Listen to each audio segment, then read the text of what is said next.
All right, it's been a while since I've done an action programming video, but I'm back.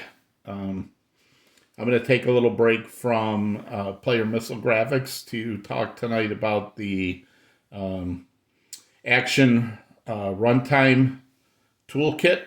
Uh, I'm going to talk about the different ways you can run action programs with and without the cartridge. One of the things people ask about is how do I run these without using the action cartridge, and I'm going to explain that as part of what I'm going to talk about today.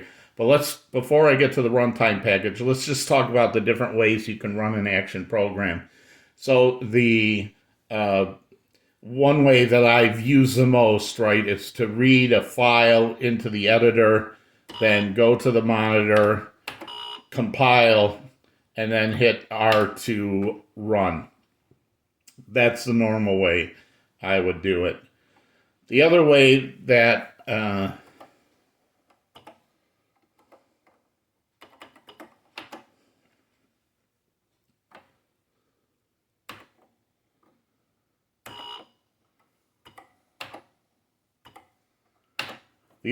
can do it is just to go to the monitor and type run and pick the file from disk, the source code.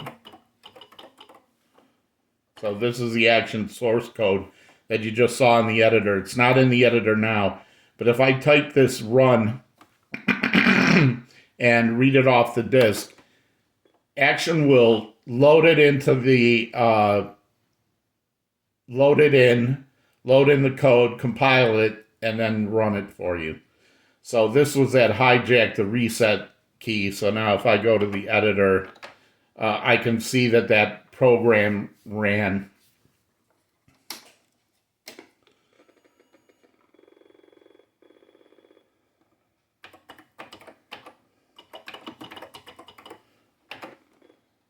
Now on my Git, so the other way that we can do that is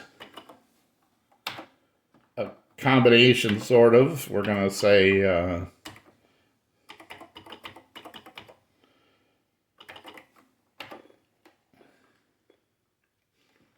go to the monitor, compile. Now instead of running it from here, I'm going to use W for write, which is write the object, the compiled object code to disk. So for this, you need the fully qualified name. And since I'm using Sparta DOS, if you're using some other command like DOS, putting a comma on there lets you run it as a command. So I've loaded the source code, I've compiled it, now I'm going to write the compiled code out to disk.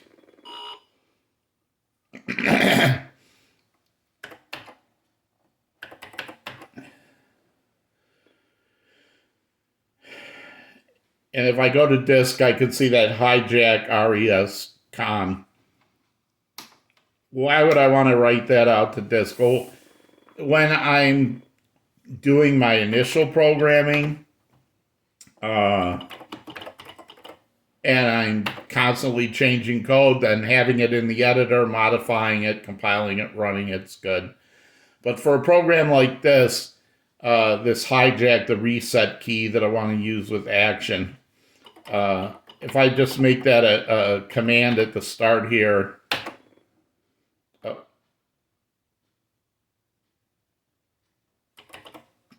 I forget what I called it. Oh, I called it res. So I can just run this as a command. I haven't gone to the editor, haven't gone to Action. This will run this. Because I did not use the runtime compiler, this command or object code will only run with the Action cartridge plugged in. But that's okay, because the sole purpose of this program is to make changes to the Action editor. So there's never a time I would run this program without the Action cartridge plugged in.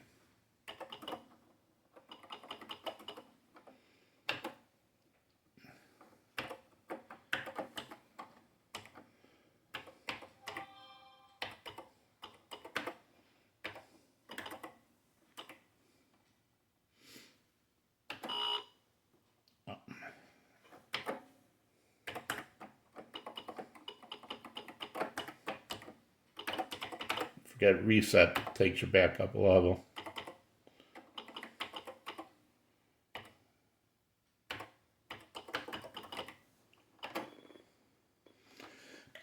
This is our dog park program with the player missile that we worked on last time.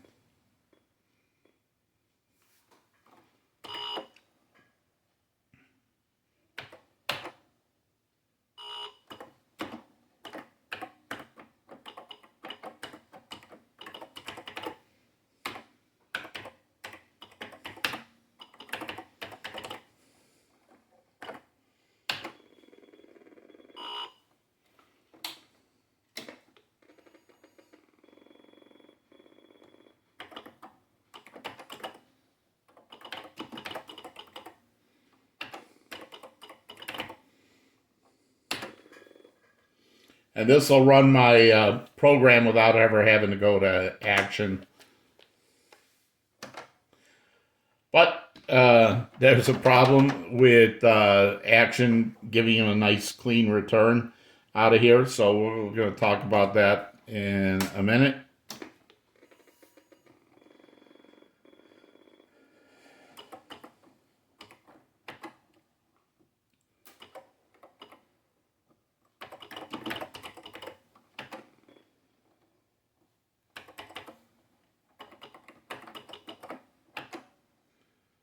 Actually,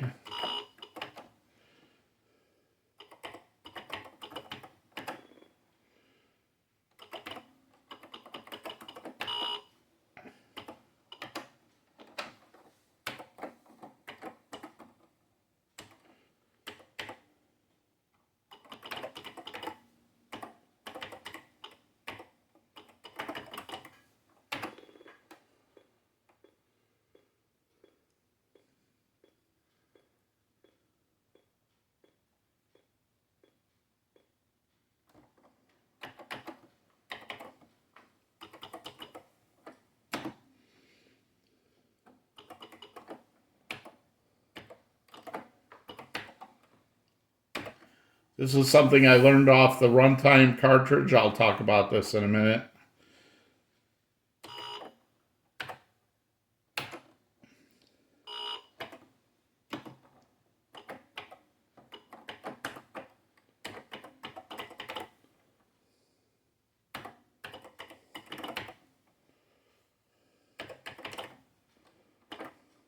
We're going to overwrite the one I did before.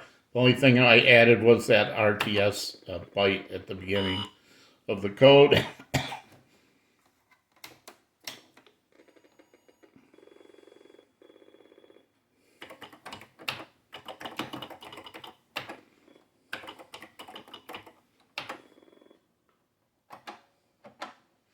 So then you can see by adding that RTS, return from subroutine byte, at the beginning, at the very first thing in your Action program, if you're going to write it to a object file, you can guarantee it'll come back to DOS.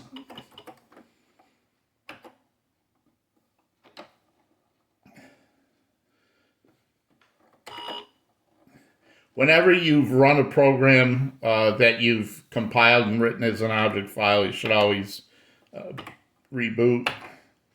That's okay. And then we're going to go.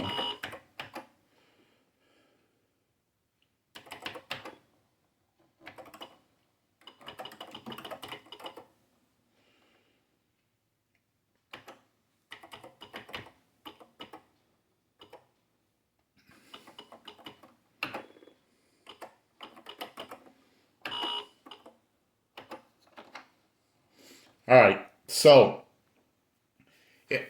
and I'm not going to bother showing you, but if I took out the Action cartridge and tried to run that dog park program, it wouldn't run.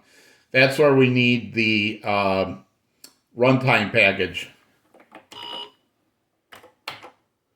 I have put together on GitHub a disk, single-sided, single density formatted disk in Sparta DOS. There's no DOS on the disk, so you need to read it from another You know, you have to be in DOS to read this disk. But this disk, which I put up on the GitHub, has everything you need from the Action Runtime package. We're going to talk about some of the stuff on here, but not all of the stuff on here tonight.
Now, the simplest way to get a runtime program that will run on its own without the Action cartridge is just to have this as the very first line in your program. Of course, pointing to wherever you have, wherever you have that runtime disk. And for me, it's on drive 3. So you just want to have include D3 sys.act. That is all you need. So now if I do go to the monitor and compile,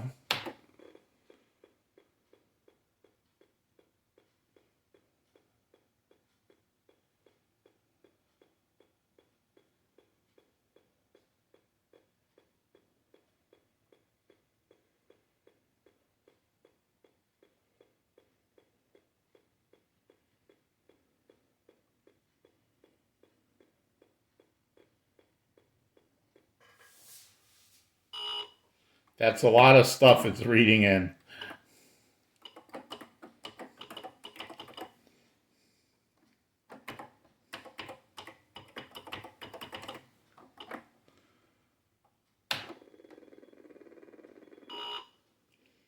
Okay, so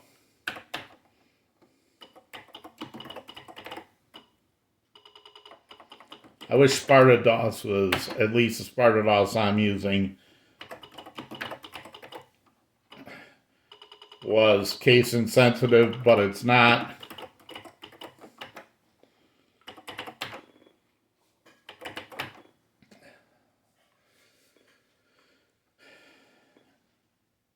So now we have our dogpart.com there. So now I can take out the Action cartridge.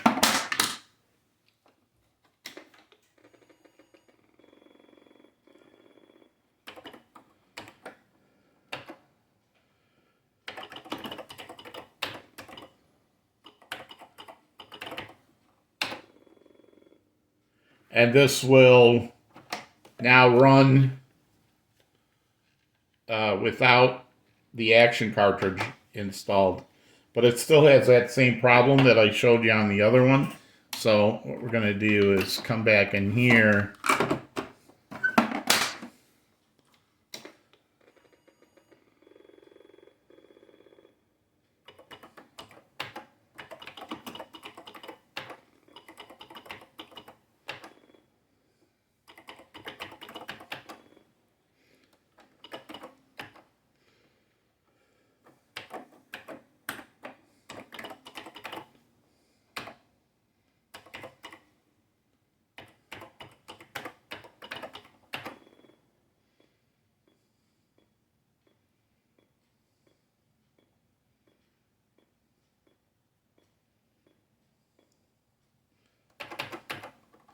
And we're going to add that line I told you about for the other one. This should come before the include for the sys.act.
Thankfully, you know, like you only have to do this once, right? Because once you write your executable, you're good.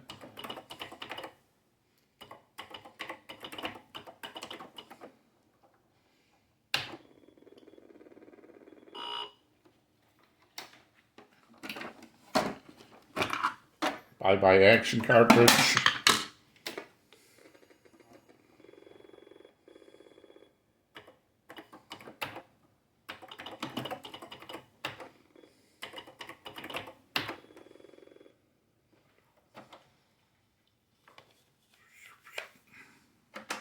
And you see, by adding that return to subroutine byte at the start, you'll get a clean exit back to DOS, so you can. So you always want to include that byte. So now we're going to talk about the the next thing. And we're going to use the Action cartridge actually to look at this.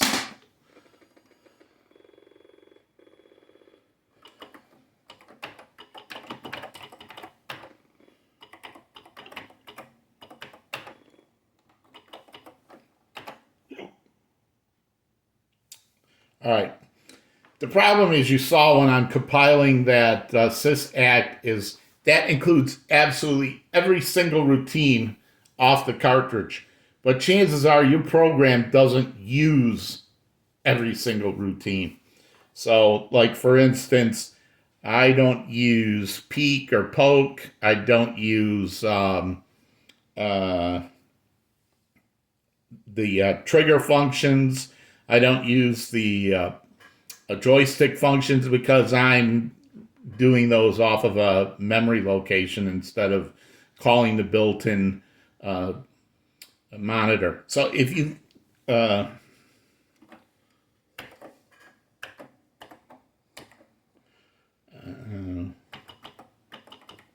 there is a file on the system called sysall.act, which is the same thing as sys.act. So if you put that in your program, it would work. But what that does is it breaks up that sysact into a bunch of little includes. So this is syslib, which is a primitive library routines, the IO routines, graphic routines, miscellaneous routines, the block memory routines, and string routines. So my player missile program doesn't use all of this stuff. So let's take a look at some of them. There is a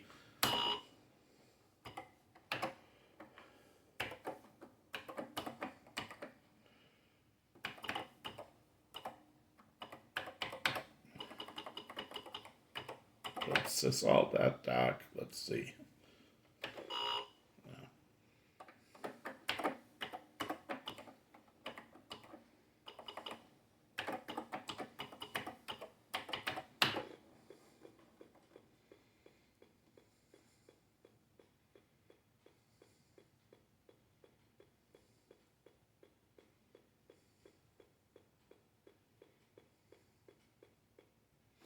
All right, so this is the online documentation. So this will explain to you the same thing I'm telling you. SysAct contains the entire set of runtime libraries, but the sysall act is similar, but it consists of several includes. So here's what I will tell you about each of these. Syslive.act, chances are you're going to need that one, so you should always include that one. Sysio.act, you need to go through your program and see which of these you're using. And the order here is important. So if you want to, I'll show you what I'm going to talk about in a minute, but these are all the routines in the sysio. That's usually good to include. So here's the graphics routines. Right now, for sure, I'm using graphics, and I could rewrite my program to get rid of position and draw to, locate, and plot, and set color. I could get rid of all those. Right now, I'm not going to do that. So I do pretty much need sysgraphics, but I'm going to show you a little trick with that one for right now in a minute anyway. So this is sysmisc.act. Has miscellaneous routines. So in my player missile program, I'm not using any of these. Ran, sound reset, paddle, p-trig, stick, s-trig, and neither of the peaks or pokes. So I'm not using this one. I don't need to use that. I'm definitely using 0, set block, and move block, but I'm not using any of these string functions either. So there's 2 of these libraries I can just plain get rid of.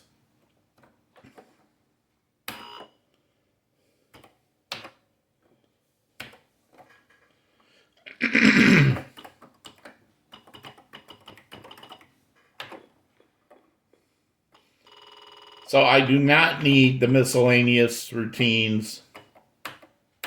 I do need these. I don't need these string routines.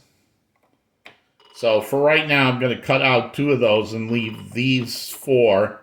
And I'm going to rewrite that to just DP for dog park for now.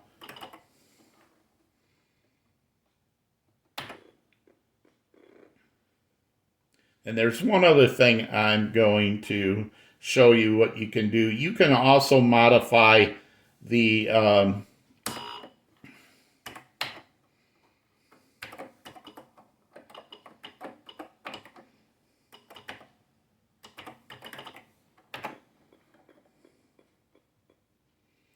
so I'd like to rewrite, I'd like to get rid of a lot of these, but I'm using plot and set color right now. I haven't got rid of those, but I'm not using fill.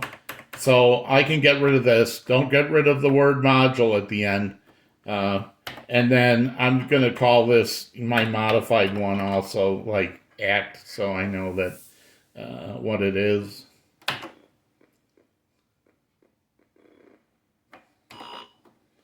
And one other thing I forgot to do.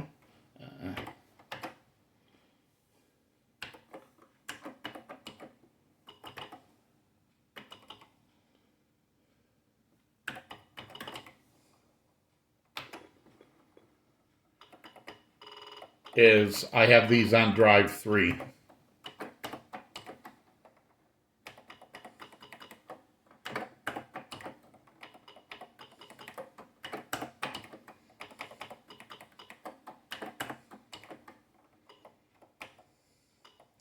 And I'm going to use the graphics one that I just modified as well.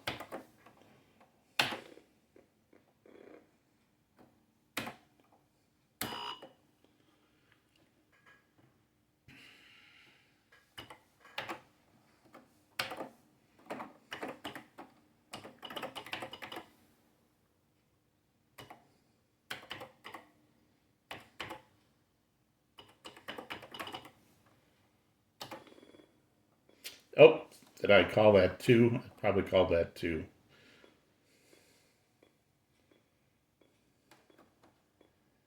Yep, that's the wrong one.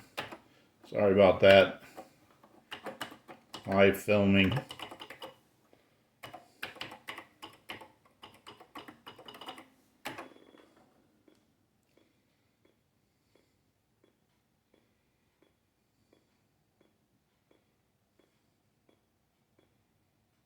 So we need to include this still, but here instead of using sys, we're going to use sysall dp, and we'll write that.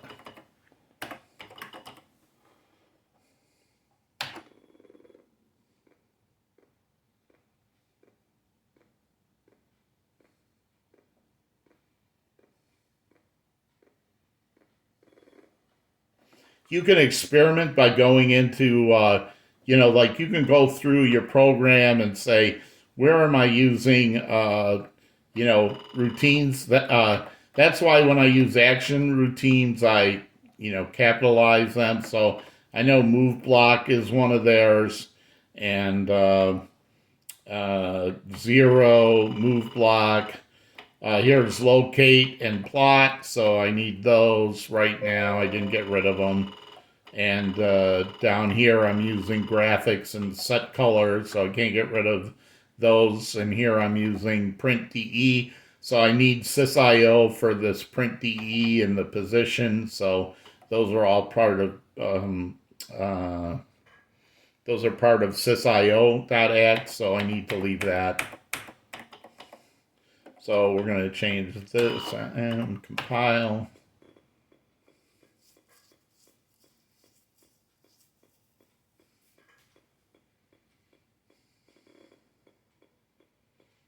So this one, you can see which libraries it's loading for you. We're not going to load MISC, and we're not going to load string library.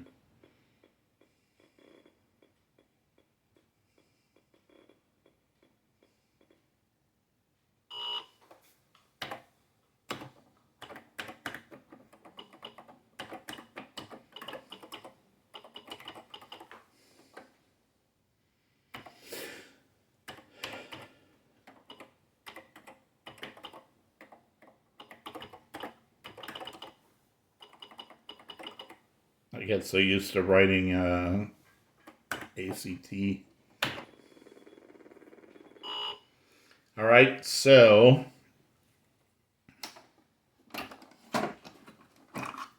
bye-bye action.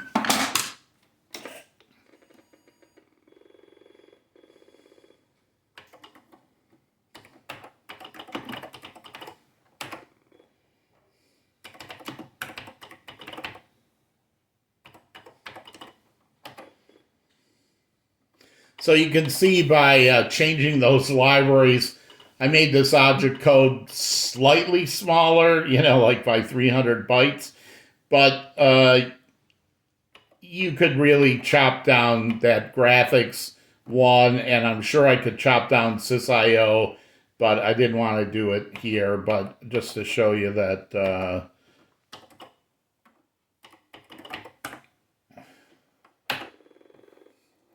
our modified one that's smaller with the chop down libraries, that still works. And with that RTS byte at the start, that will throw it back to there. So the last thing I'm going to demonstrate before I end this video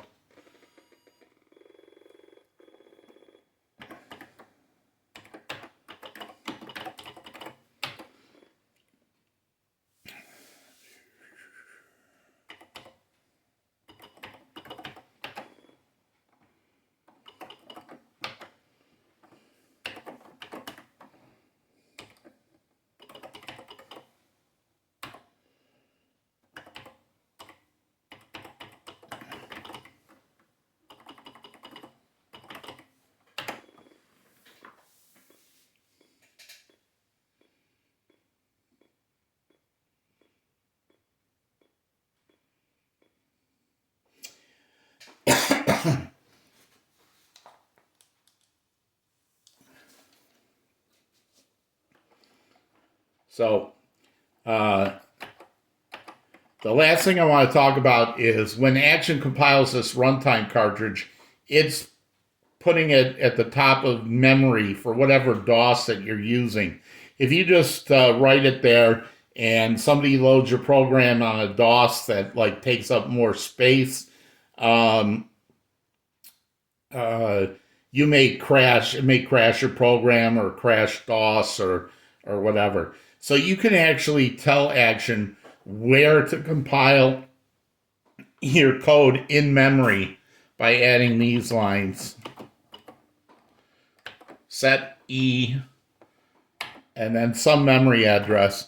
I think Atari DOS 2.0 is probably the hugest and goes up to like hex 33. So I'm just going to set this at 3600, and then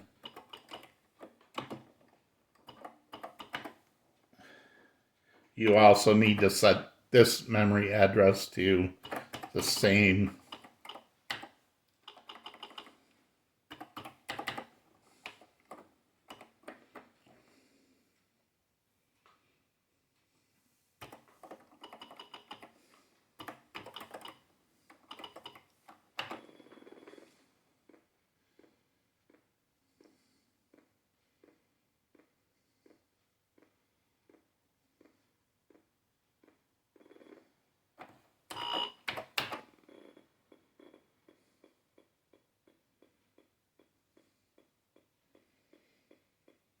I bet I could cut a lot out of that syslib, not syslib, but sysio. I bet I could cut a lot out of there that I'm not using.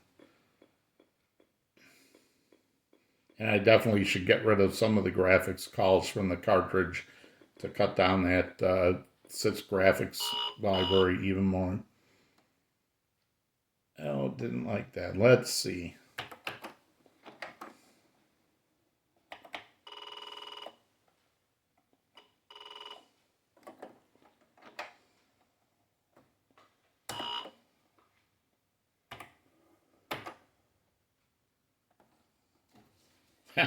Interesting.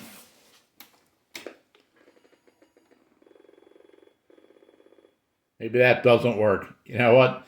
I'll revisit that in the next video. For now, you know. For now, you know.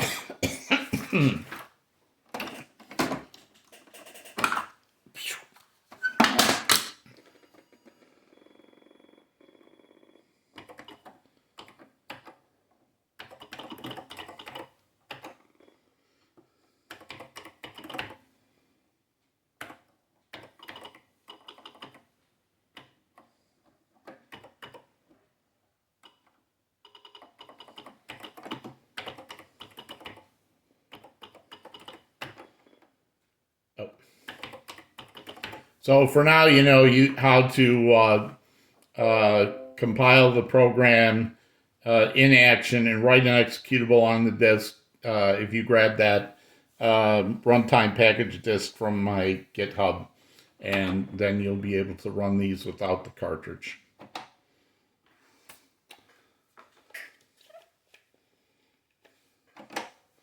Okay, so that's an introduction to the Action Runtime package and how to run the code, and I will figure out what's going on for the compiling to a memory address for the next video. Thanks, bye.